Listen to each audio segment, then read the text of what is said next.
고린도전서 15장 16절에서 22절이 되겠습니다. 고린도전서 15장 16절에서 22절이 되겠습니다. 우리 가정에서 예배를 드리시는 성도님들도 큰 소리로 말씀을 교독하도록 하겠습니다. 만일 죽은 자가 다시 살아나는 일이 없으면 그리스도도 다시 살아나신 일이 없었을 터이요.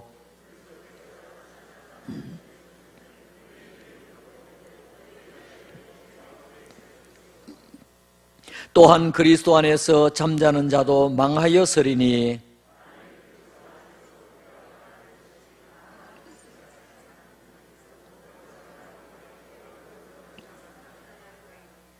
그러나 이제 그리스도께서 죽은 자 가운데서 다시 살아나사 잠자는 자들의 첫 열매가 되셨도다.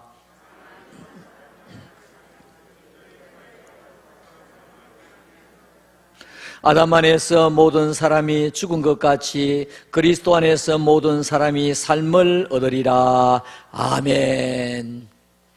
사랑하는 성도 여러분, 오늘 우리 교회는 창립 69주년을 맞이했고 또 오늘은 영광스러운 부활주일을 맞이했습니다.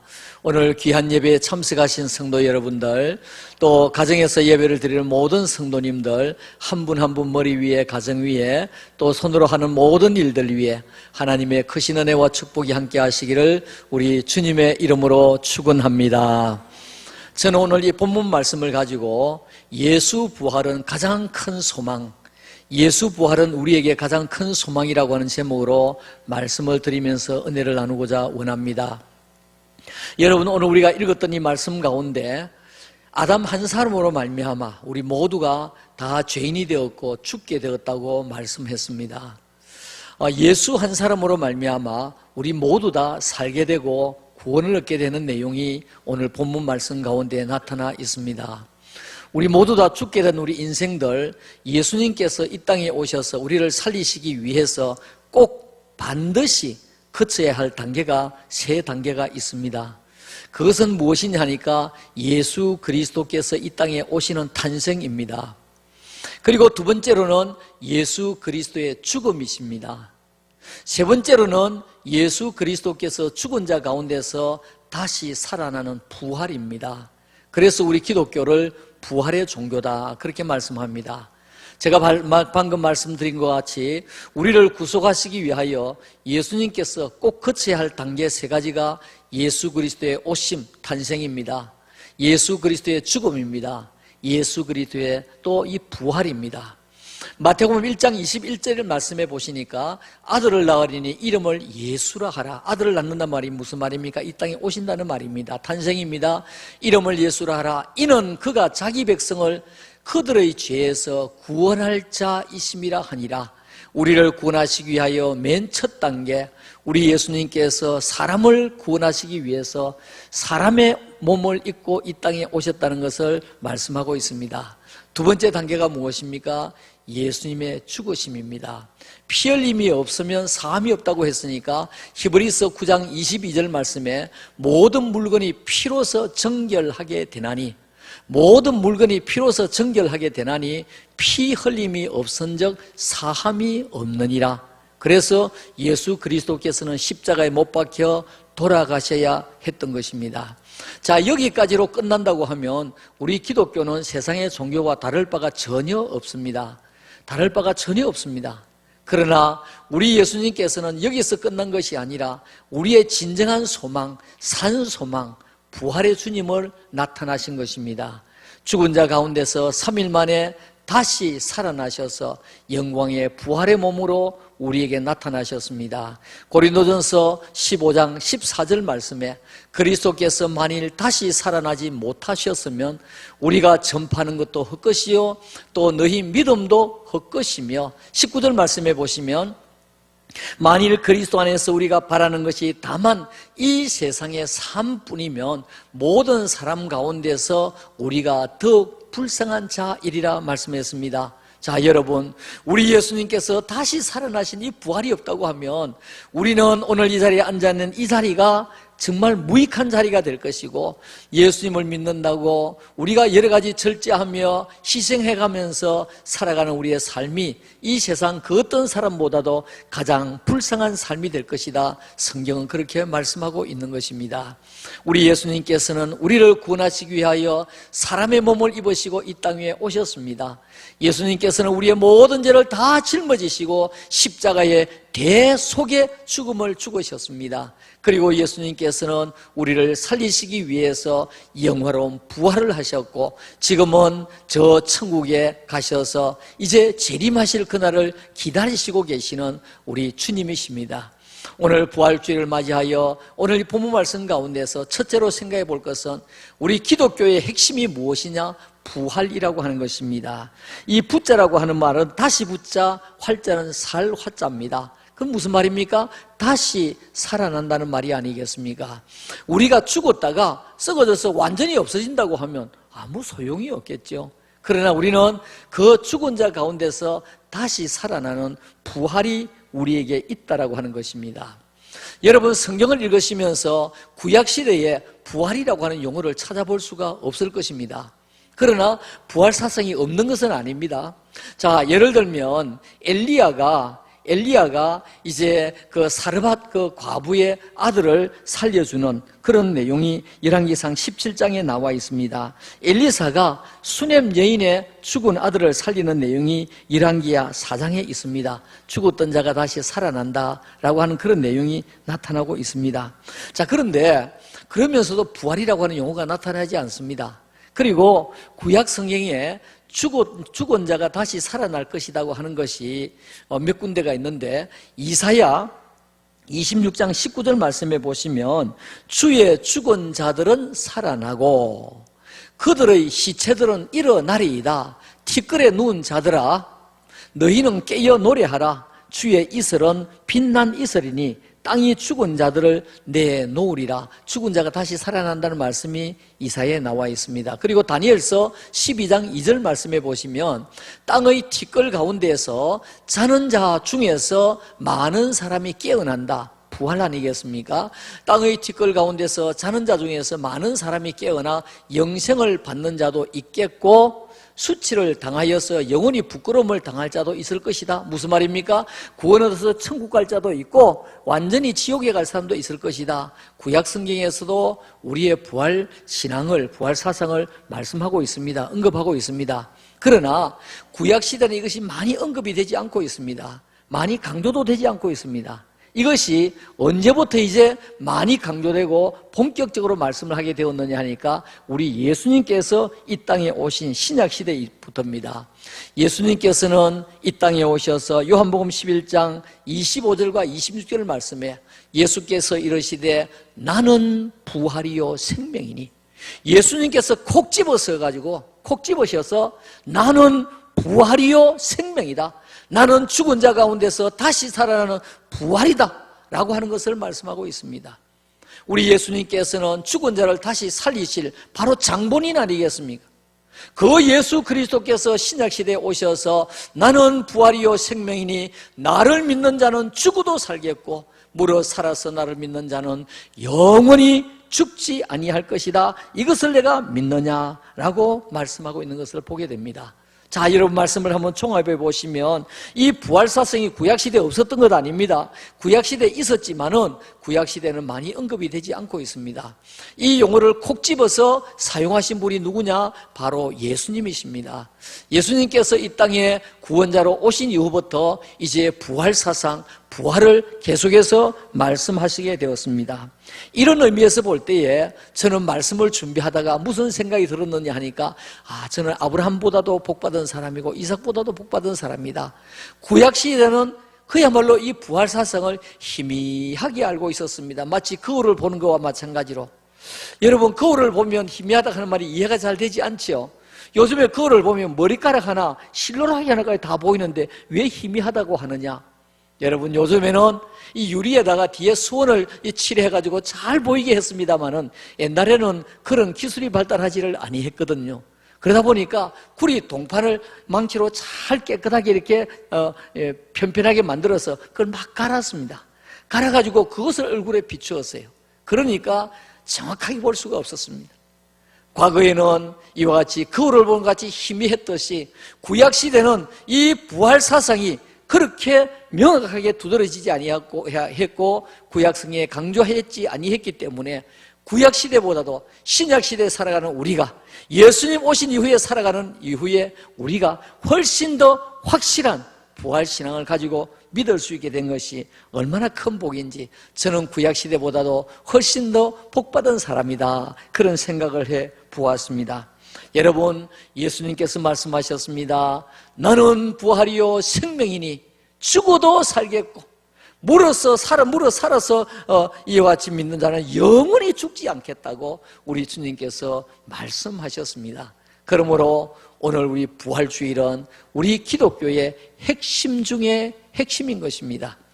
우리나라는 상대적으로 성탄절에 비해서 부활주일을 그렇게 성대하게 하지를 않습니다. 그러나 외국 교회는 이 부활주일을 아주 성대하게 합니다. 그뿐 아니라 이 성탄절에 옛날에는 카드도 많이 보냈지 않습니까? 요즘에는 안 보냅니다만은 SNS를 보내고 요즘은 그게 많이 퇴색되었습니다만은 서양에서는 이 부활주일이 되면 부활 카드를 만들어 가지고 서로 막 이렇게 보내면서 축하한다고 하는 이러한 이야기들을 하고 있습니다. 이것은 무슨 말입니까? 우리 신앙생활 하는 가운데서 이 부활이라고 하는 것이 너무너무 중요한 우리 기독교의 핵심이다 하는 것을 말씀하고 있습니다. 두 번째로 3일 만에 다시 살아나신 그 예수님의 부활을 이제 믿는 것이 너무너무 중요합니다. 예수 그리스도의 부활을 믿는 것이 너무 중요합니다. 이것을 또 두 가지로 나누어서 한번 생각해 보겠습니다. 한 가지는 의심 없이 예수님의 부활을 믿어야 됩니다. 의심 없이 예수님의 부활을 믿어야 됩니다. 예수님 당시에 돈을 많이 가지고 있었던 경제인들이 있었는데 사두개인들입니다. 이 사두개인들은 돈이 많다 보니까 현재 살기가 좋다 보니까 부활도 믿지 아니하고 영생도 믿지 아니하고 영도 믿지 아니하고 천사도 믿지 아니했던 사람들입니다. 사도행전 23장 8절 말씀에 사두개인들은 부활도 없고 천사도 없고 영도 없다 하고, 그런데 그 당시에 또 종교 지도자들 가운데서 바리새인들이 있었습니다. 이 바리새인들은 부활을 믿었느냐? 바리새인들은 부활도 믿고 천사도 믿고 영도 믿었습니다.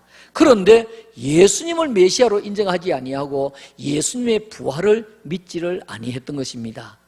그 당시에 또 쾌락주의자라고 있었는데 에피큐로스파라고 하는 이 사람들이 있는데 이 사람들은 현세가 너무 쾌락적이니까 이 부활을 믿지 아니했던 이와 같은 사람들입니다. 자, 여러분, 그 당시의 사람들은 예수님의 부활을 이런 이야기로 저런 방법으로 이런 또 사상으로 믿지 아니했던 사람들이 있는데 후대의 신학자들이 그 사람들의 그 당시의 심리적인 것을 다 종합을 해가지고 예수님의 부활을 믿지 아니했던 사람 이론을 다 종합을 해보았습니다. 그것이 오늘 여러분들 칼럼란의 일면에 나와 있습니다. 첫째로 예수님의 기절설입니다. 기절설. 예수님이 그렇게 두들겨 맞고 그렇게 고문을 당하고 잠도 주무시지도 못하고 손과 발에 못이 박히고 옆구리에 창이 찔리고 그러니까 물과 피를 다 쏟고 나니까 일시적으로 기절을 했다는 것입니다. 죽은 것이 아니고 기절을 했다는 것입니다. 기절을 했는데 그 다음에 동굴에 묻어 놓으니까 차디찬 밤중에 추우니까 이거 추워라 그래가지고 깜짝 놀라서 일어났다는 것입니다. 이게 예수님의 기절설입니다. 기절설. 그 다음에 두 번째로 도적설이 있습니다. 이것은 무엇이냐 하니까 예수님의 시신을 예수님의 제자들이 밤중에 훔쳐갔다는 것입니다. 그래서 도적설입니다. 그래서 예수님 무덤이 빈 무덤이다 그렇게 말하는 것입니다. 여러분, 그 예수님께서 부활하실까 싶어서 나중에는 이 빌라도를 위시해서 사람들이 같이 의논을 했습니다. 어떻게 할까? 그러면 병사를 동원해서 감시를 하자. 무덤을 그 병사들이 지켰습니다. 자기들이 지켰음에도 불구하고 예수님께서 부활하고 계시지 아니하니까 뭐라고 했습니까? 도적설을 주장하고 있는 것입니다. 세 번째로 이거설입니다. 이거설이라고 하는 것은 무엇이냐 하니까 아리마대 사람 요셉과 니고데모가 예수님의 시신을 장례를 치루었는데 아리마대 사람 요셉이 그 당시에는 예수님에게 새 무덤을 제공을 했습니다. 그 집에 가서 가만히 생각하니까 그럼 내가 죽으면 어떡하지? 나는 어디 묻히지? 이래가지고 이거 안 되겠다. 그래서 예수님의 시신을 다른 데로 옮겨버렸다는 것입니다. 이것이 이것설입니다. 이것설. 그 다음에 또 네 번째로 뭐가 있느냐니까 착각설 내지 환상설이 있습니다. 그거는 무엇이냐니까 예수님께서 평소에 말씀을 전하시면서 나는 부활할 것이다 라고 말씀을 했기 때문에 그 말을 많이 들었던 사람이 부활했을 것이다 착각했다. 또 환상을 이렇게 보았다 라고 생각하면서 착각설, 환상설을 부르짖는 사람도 있습니다. 또 마지막으로 타묘설이 있습니다. 타묘설. 이것은 무엇이냐니까 예수님을 사실은 다른 묘에 묻었는데 그거 깜빡 잘 모르고 여러분 그런 것을 그렇게 착각할 수가 있겠습니까? 그런데 이러한 다른 사람의 빈묘를 잘못 알고 이게 부활했다. 그래서 타묘설을 주장하는 사람들도 있습니다. 여러분 이런저런 이야기 이 사람들이 자기 이야기하면서 나는 도적설이다 나는 이것설이다 나는 타묘설이다 이런 이야기들을 자신들은 안 했습니다. 나중에 신학자들이 이러한 사람들의 이야기를 모아보니까 이런저런 이유로 예수님께서 부활하신 것이 아니다 라고 하는 설들을 모아본 것입니다. 사랑하는 성도 여러분, 예수님께서는 죽은 자 가운데서 3일 만에 다시 살아나셨습니다. 할렐루야. 무엇이 증가합니까? 하나님의 말씀이 증가합니다. 마태복음 28장 6절 말씀에 그가 여기 계시지 않고 그가 말씀하시던 대로 어떻게 해요? 살아나셨느니라. 와서 그가 누우셨던 것을 너 두 눈으로 똑똑히 보아라. 너 두 눈으로 똑똑히 보아라. 여러분 예수님께서 죽은 자 가운데서 3일 만에 다시 살아나셨습니다. 오늘 우리는 예수님의 부활주의를 맞이하면서 예수님께서는 죽은 자 가운데서 다시 살아나셨다는 것을 확신하시기를 주님의 이름으로 축원합니다. 그 다음에 또 두 번째로는 이것보다 더 중요한 게 있습니다. 예수님께서 살아나신 건 너무너무 중요하죠. 그런데 내 개인적으로 볼 때 더 중요한 것이 있습니다. 그건 무엇이냐니까 내가 그 부활을 믿고 나도 부활할 것이다 라고 하는 것을 믿는 것이 중요하다는 말입니다. 고린도전서 15장 19절에서 20절 말씀에 만일 그리스도 안에서 우리가 바라는 것이 다만 이 세상의 삶뿐이면 만약에 부활이 없고 그리스도께서 이와 같이 그리스도 안에서 우리가 바라는 것이 단지 우리가 살아가는 이 세상뿐이면 모든 사람 가운데 우리가 더욱 불쌍한 자이리라. 자, 여러분 우리가 신앙생활하면서 우리가 성도답게 살기 위해서 얼마나 절제를 하고 얼마나 애를 쓰고 또 이 자리에 지금 앉아있고 하나님 앞에 나와서 예배드리고 또 하나님 앞에 물질 드리고 하나님 앞에 봉사하고 얼마나 많이 우리가 헌신을 하고 있습니까? 만약에 부활이 없고 천국이 없고 영생이 없다고 하면 우리는 다른 사람들보다도 더욱더 불쌍한 사람이라고 성경 말씀합니다. 그러나 이제 그리스도께서 죽은 자 가운데서 다시 살아나서 잠자는 자들의 첫 열매가 되셨도다 라고 말씀하고 있습니다. 첫 열매가 되셨도다.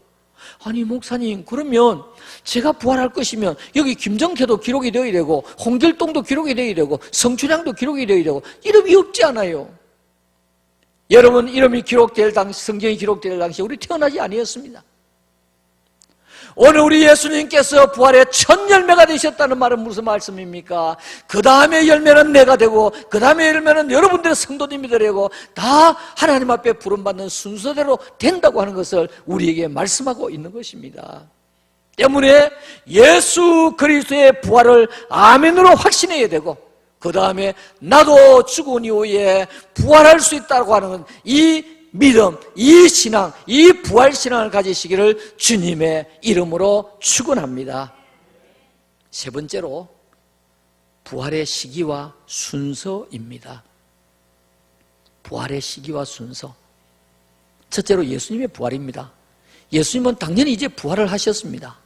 부활을 하셨기 때문에 우리가 부활주의를 지금 지키고 있는 것입니다. 좀 전에 우리 말씀을 보았듯이 고린도전서 15장 20절 말씀에 그러나 이제 그리스도께서 죽은 자 가운데서 다시 살아나셔서 잠자는 자들의 첫 열매가 되셨다고 말씀을 했습니다. 예수님께서는 이미 부활을 하셨기 때문에 그 다음에 이제 우리는 어떻게 부활할 것이냐? 우리는 어떻게 부활할 것이냐? 우리가 부활하는데 이제 부활하는 데에는 순서가 있습니다.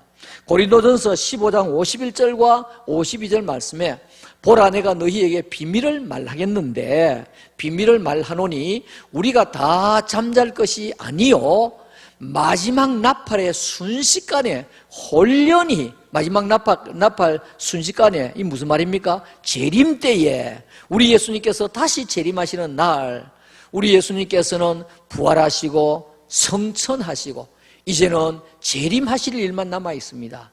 재림할 그때에 우리가 다 어떻게 돼요? 변화되리니 나팔 소리가 나매 왜냐하니까 천군 천사 대동하고 나팔 소리와 함께 재림하신다고 했습니다. 나팔 소리가 나매 죽은 자들이 썩지 아니할 것으로 다시 살아나고 무슨 말씀입니까? 이미 죽은 자들이 죽은 지 오래되어서 이제 진토가 다 되어서 아무것도 없는데 또 어떤 분들은 요즘에 전국에서 가장 화장 비율이 높은 데가 우리 부산 아닙니까? 90%로 훨씬 넘어섰습니다. 자, 그런데 지금 죽으면 다 화장을 해서 죄만 지금 남아있는데 어떻게 될 것이냐는 말입니다.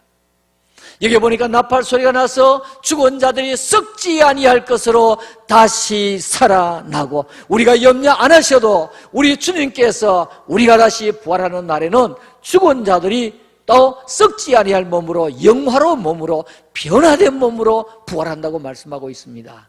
그리고 그 다음에 지금 우리가 예배를 드리고 있잖아요.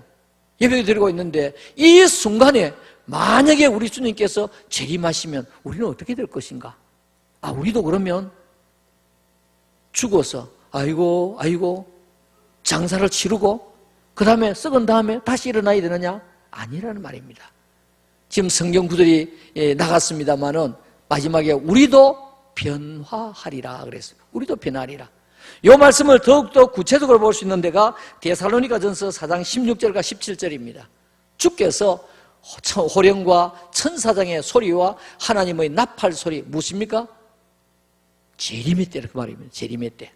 재림의 때의 나팔 소리로 친히 하늘로부터 강림하시리니 하늘로부터 우리 주님께서 강림하시는 것은 우리가 볼 때는 다시 오시는 재림입니다. 재림하시리니 그리스도 안에서 죽은 자들이 먼저 일어나고 조금 전에 죽은 자들이 변한다고 했습니다. 먼저 일어나고 그 후에 우리 현재로 살아남아 있는 자들도 그들과 함께 구름 속으로 끌려 올려 이 옛날에 1992년도 휴거라는 말이 많이 있었는데 이 구름 속으로 끌려 올라간다는 것입니다. 공중에서 주를 영접하게 되는데 어떻게 되느냐? 우리는 영화로운 몸으로 그냥 변화된다는 것입니다. 영화로운 몸으로 죽지 않고 그래서 영접하게 하시리니 그리하여 우리가 항상 주와 함께 있으리라. 할렐루야.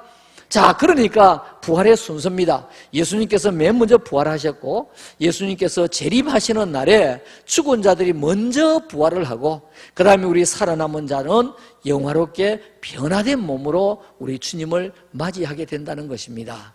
자, 그러면 순서는 그렇게 되는데 그 시차가 1시간이냐 2시간이냐 한 달이냐 2달이냐 그렇지는 않습니다. 순식간에 변화되는 것입니다. 순서적으로는 있습니다만 그 순서가 순식간에 변화되어서 우리 주님을 다 맞이하게 된다는 것을 우리에게 말씀하고 있습니다.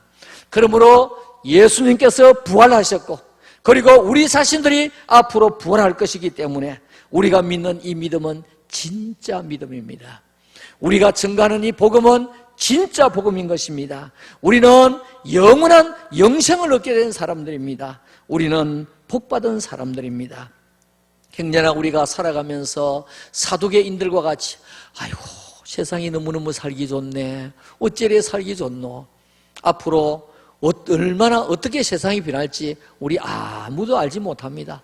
앞으로 서울 부산을 그야말로 한 30분 40분 만에 주파하면서 다닐지도 모릅니다. 그리고 지금 이제 미국에서는 저 우주 비행 이 관광객을 지금 모집하고 있는 이런 상태 아닙니까? 세상이 너무 살기 좋기 때문에 나는 정말 이 세상을 떠나기 싫네. 여러분, 떠나기 싫다고 해서 안 떠나집니까? 나이를 안 먹는다고 해서 안 먹어집니까? 얼굴에 주름이 안 생기려고 해도 안 생기집니까? 흐르는 세월을 어찌할 수가 없습니다. 그러나 중요한 것은 우리가 부활신앙을 가지면 우리 주님께서 재림하시는 그날에 죽은 자들이 먼저 일어나고 살아남은 우리도 영광스러운 몸으로 부활하게 될 텐데, 그 부활하게 영광스러운 몸으로 변형되고 부활한 그 사람의 몸은 어떤 상황이냐? 성경은 말씀하고 있지 않습니다. 그러나 예수님께서 그 모습을 보여주셨습니다. 예수님의 제자들이 무서워서 문을 걸어 잠그고 있었는데 예수님께서 거기에 나타나셨습니다. 그리고 너희에게 평안이 있을지어다. 엠마로 내려가는 두 제자들 길을 가고 있었는데 거기에 예수님께서 그냥 나타나셨습니다. 서로 대화를 나누었습니다. 그리고 그들이 이제 떡을 떼는 가운데 예수님인 줄 알고, 축사하시고 떡을 떼는 가운데 예수님인 줄 아시고 예수님이다 그랬더니 예수님도 안 보이셨습니다.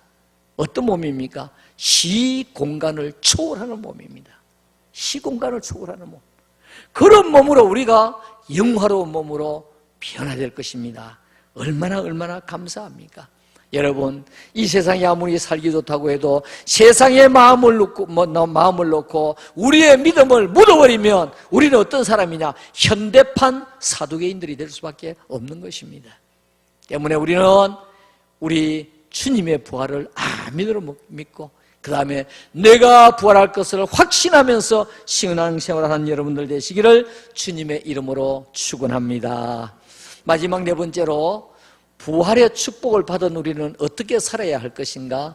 성경에서 네 가지로 말씀을 하고 있습니다. 첫째로는 평안을 누리고 살아야 됩니다. 평안의 복을 받고 살아야 되고, 두 번째로는 성령 충만으로 살아야 됩니다. 예수님께서 부활하신 이후에 한 13번 정도 나타나셨는데, 나타나실 때마다 너희에게 평안이 있을지어다, 평안이 있을지어다. 얼마나 평안을 많이 강조했는지 모릅니다. 그리고 우리는 성령 충만으로 살아야 됩니다. 세 번째로, 다른 사람을 용서하고 살아야 됩니다. 우리가 부활주의를 지나면서 행여나 마음에 먹힌 것이 있고 얽힌 것이 있습니까? 그러면 다 푸십시오. 어떤 사람이 승리자입니까? 마음을 먼저 푸는 사람이 승리자이고, 용서하는 사람이 먼저 승리자가 되는 것입니다. 용서를 하는 사람, 용서를 받게 되고, 우리 가스펠송에서 그렇게 부르지 않습니까? 우리는 용서하고 살아야 됩니다.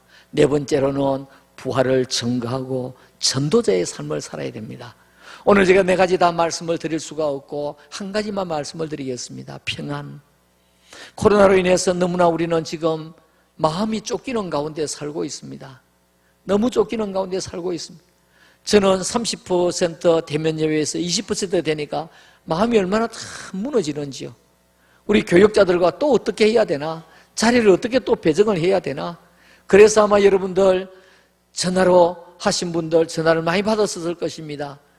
일부 예배 때는 우리 주일학교 아이들이 없기 때문에 공간이 지금 많이 있거든요. 많이 있어서 2부 예배 계시는 분들 1부 예배 좀 나와달라고 그렇게 많이 부탁을 했습니다. 오늘 공무원이 와서 다 점검을 하고 갔습니다. 그래서 2부 예배는 오늘 좀 적게 나오셨네요. 여러분들, 오늘 우리는 정말 이 코로나 시기 때문에 너나 할 것 없이 다 쫓기는 마음이고, 다 불안한 마음이고, 다 마음이 편하지를 못합니다. 어느 뉴스 보니까 지금 세계 여행을 가려고 하면 앞으로 1, 2년 이내는 잘 갈 수 없을 것이다. 이런 그 기사도 보았습니다. 여러분, 오늘 얼마나 우리가 갇혀서 살고 있습니까? 이러한 가운데서 무엇이 중요하냐? 평안의 복이 중요하다는 것입니다. 평안의 복. 여러분, 우리가 이 평안의 복을 받으려고 하면 세 가지. 첫째로, 부활의 주님을 확실히 믿어야 됩니다. 앞에도 제가 강조했지만은 부활의 주님을 확실히 믿으면 하나님께서 우리에게 무엇을 주시느냐? 평안의 열매를 맺을 수 있도록, 로마서 15장 13절 말씀에 소망의 하나님이 모든 기쁨과 평강을 믿음 안에서, 어떤 믿음입니까? 부활을 믿는 믿음 안에서 너희에게 충만하게 하사, 너희에게 충만하게 하사 성령의 능력으로 소망이 넘치게 하시기를 원하노라. 할렐루야. 여러분, 다소 쫓기고 힘들어도 소망이 있고 희망이 보이면 그 사람은 이겨나갈 수 있습니다. 그런데 우리의 마음이 점점점 좁아지고 평안이 없고 두려움과 공포 속에 살고, 그러면 앞으로 소망이 보이지 않고 희망이 보이지 않으면 그 사람은 절망적인 사람이 될 수밖에 없습니다. 오늘 우리는 예수님의 부활을 확실히 믿을 때에 우리 주님께서 평안의 복을 주십니다. 두 번째로, 모든 염려를 주님께 맡기고 살아야 됩니다. 모든 염려 주님께 맡기고 살아야 됩니다. 여러분들 지금 걱정 근심이 많습니까? 오늘 집에 가셔서 노트를 꺼내놓으시고 연필을 들고 내가 걱정하는 거 쭉 한번 적어보시기 바랍니다. 적어보시면 통계적으로 볼 때에 거의 90%는 이루어지지 아니한 염려입니다. 현실에 지금 당하지 아니한 염려입니다. 뉴스를 보니까 갑자기 교통사고 난 거예요. 남편이 차를 몰고 갔는데, 아이고 교통사고 나면 어떡하노? 아이고 뉴스 보니까 막 상대방이 역주행을 해서 받았다 그러대. 아이고 그럼 어떡하나? 그래, 만약 그러면 우리 남편이 만약 크게 다치면 어떡하나? 그럼 어느 병원에 입원해야 되나? 내가 그러면 며칠 왔다 갔다 해야 되나? 어떻게 해야 되나? 이루어진 것입니까? 안 이루어진 것입니까? 안 이루어진 것이에요. 그런데 그것이 걱정을 하게 되면 걱정이 꼬리를 물고 왔어. 나중에는 침소봉대와 마찬가지로 실제로 없는 것이 엄청나게 있고 작은 것이 엄청나게 커져 있는 것입니다.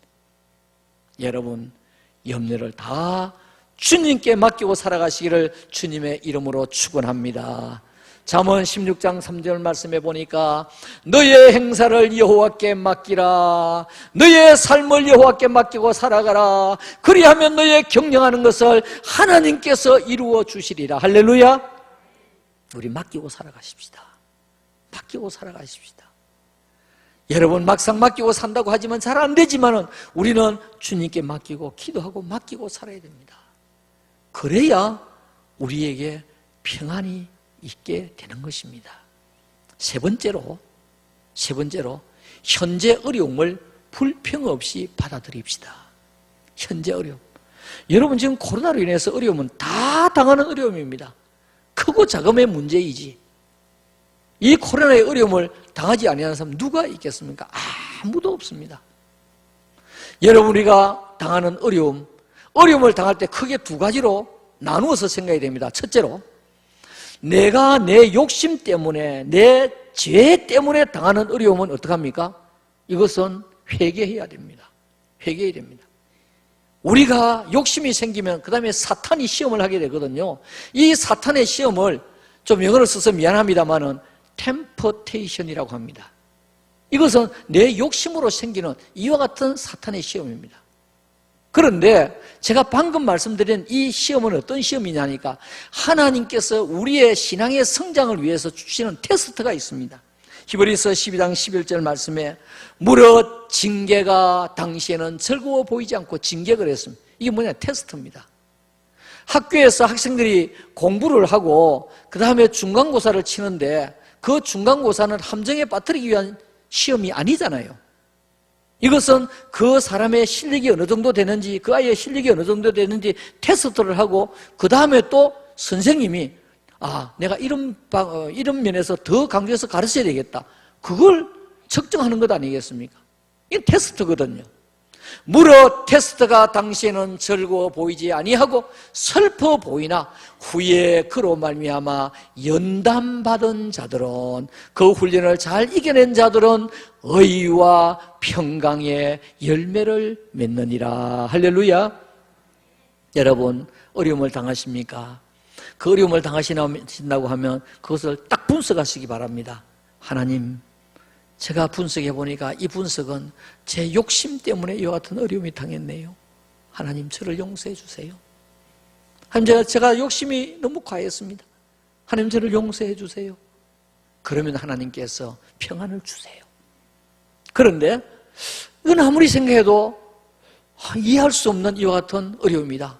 그러면 인내하시기 바랍니다. 연단 받으시기 바랍니다. 그 연단 받는 가운데 불평하지 마시기 바랍니다. 하나님 앞에 감사하고 찬송 많이 부르시기 바랍니다. 그리고 인내하시기 바랍니다. 견디시기 바랍니다. 신앙이라고 하는 것이 무엇이냐니까 신앙은 인내하는 것입니다. 인내하는 말씀을 우리에게 주셔서 그 인내하신 주님을 바라보고 인내하며 나가면 하나님께서 우리에게 무엇을 주시느냐? 우리 주님께서 내가 너에게 무엇을 주노라? 평안을 주노라. 평안을 주노라. 세상이 주는 평안이 아니라 내가 너희에게 주는 평안을 주노라 말씀을 하고 있습니다. 평안을 너희에게 주노라. 여러분, 이 평안을 받으면 현재 내가 어려움을 당함에도 불구하고 감사하며 살아갈 수 있습니다. 현재 내가 갑갑함에도 불구하고 찬송하며 살아갈 수가 있습니다. 현재 내가 불편함에도 불구하고 얼굴에는 웃음이, 감사가 넘치는 삶을 살아갈 수가 있게 되는 것입니다. 여러분 지금 어려움을 당하십니까? 분석하시기 바랍니다. 그리고 그것이 내 욕심이었다고 하면 회개하시기 바랍니다. 평안을 주실 것입니다. 문제를 해결해 주실 것입니다. 그리고 이것은 내가 아무리 생각해도 하나님께서 나를 연단하시는 것 같다. 그러면 기도하시고 찬송하시고 감사하시고 인내하시기 바랍니다. 그러면 하나님께서 의와 평강의 오늘 성경 말씀과 같이 열매를 주렁주렁 열리게 주실 것이라고 말씀을 했습니다. 박윤선 박사는 이렇게 추석을 했습니다. 평강이 유대인들의 보통 인사이지만은 부활하신 이후에 예수님께서 나타나셔서 너희에게 평강이 있을지어다 라고 하는 이 평강은 부활로 하나님의 백성들에게 주실 구원의 평안을 말하는 것이다 고 그랬습니다. 얼마나 기쁜 내용입니까? 얼마나 기쁜 내용입니까? 그리고 넷저라고 하는 사람은 그런 말을 했습니다. 넷저, 예수 부활의 기적이 무덤에서 나와 예수 그리스도의 부활이 없고 무덤 속에만 있으면 무슨 소용이 있겠습니까? 그 부활이 무덤에서 나와서 내 마음에 살아있어야 이것이 진정한 복된 부활이다 그렇게 말씀했습니다. 여러분, 예수 그리스도의 부활이 무덤에서 나와서 여러분의 가슴에, 그리고 그 부활이 여러분의 부활로 연결되는 여러분들 되시기를 주님의 이름으로 축원합니다. 결론적으로 말씀을 드립니다. 기독교의 핵심은 부활입니다. 부활입니다. 오늘 우리 부활주의를 맞이하면서 부활의 주님께 감사하면서 나의 부활을 확신한 여러분들 되시기를 주님의 이름으로 축원합니다. 예수님의 부활과 나의 부활을 믿으면서 내가 죽으면 나는 죽은 가운데서 우리 주님 재림하신 날을 내가 부활할 것이고, 내가 살아있을 때 우리 주님께서 재림하신다고 하면 나는 영화롭게 변화된 몸으로 주님을 맞이해야 할 것이고, 그래서 우리는 사나 죽으나 우리 주님 앞에 감사하고 영광 돌릴 것밖에 없습니다. 여러분, 우리가 부활의 이 영광스러운 날을 맞이하면서 부활로 말미암아 평안을 주신다고 했는데, 여러분 어떤 걱정이 있든지 하나님 앞에 기도하시면서 우리가 하나님 이 부활주의를 맞이하여 평안의 복을 하나님께서 주신다고 했는데, 하나님 제 욕심 때문입니까? 제가 지금 인내해야 할 것입니까? 여러분들 기도하시고 분석하시고 하나님께서 주시는 이 부활의 평안, 하나님께서 주시는 이 부활의 영광, 하나님께서 주시는 이 부활의 축복이 여러분들 가정과 가정 속에 가족들에게 하시는 일들 위해 넘치시기를 주님의 이름으로 축원합니다. 아멘.